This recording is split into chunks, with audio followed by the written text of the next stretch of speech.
All right, so she's set up here, and we're going to use this horizontal line for our assessment. So the idea is to move the laser from that point to that point as quickly as you can, but you're looking at the center dot the whole time. Now you got it. I put on the wrong thing, so hold on. Okay, so metronome. So just to give you an idea, there's free metronome apps that you can just get on your phone if you don't have a true metronome. So that's how fast she needs to be moving back and forth for 10 seconds. It's pretty quick. And loud. You give them that beat to do the test? So I need you to start. I just need you to go as fast as you feel comfortable. Looking here and having the laser go back and forth. So this will be a two-part assessment again. I need to watch her eyes to make sure she can do this and she's not just following, which would be like a VOR type of cancellation type of thing. Excuse me. And she's getting the appropriate reflex, and then we look at quality of the motion. So go ahead and keep your eyes fixated on the center and move the laser back and forth between the two yellows.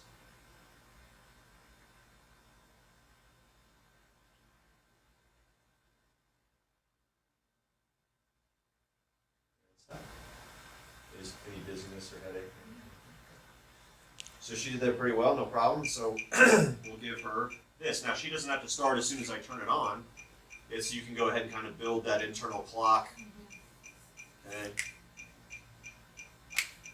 get the rhythm.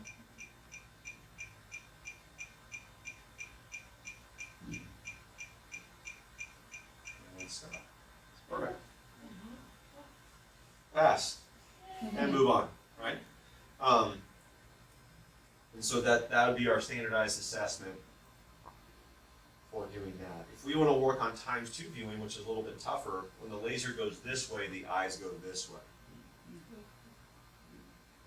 So start in the middle, and when the laser goes to the left, the eyes go to the right. Yeah. You don't have to bounce back and forth. So that's tough. You can start in the middle every time. Go left.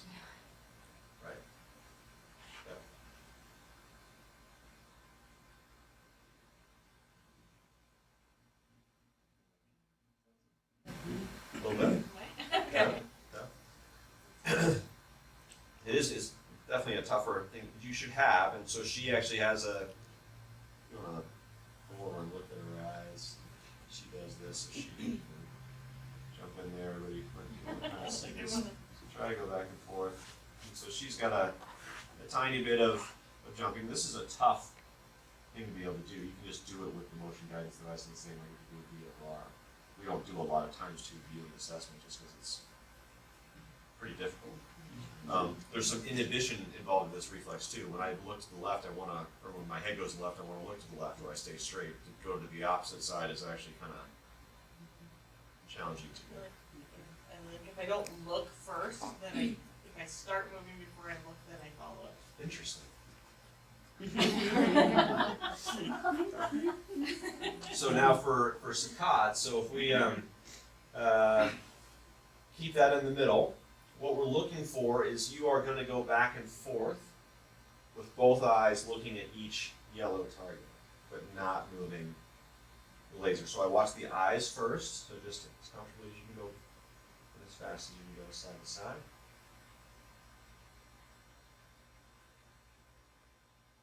We start to see if there's a pattern on movement on the laser. So after the eyes, we can assess that here. Once again, do you get fatigued?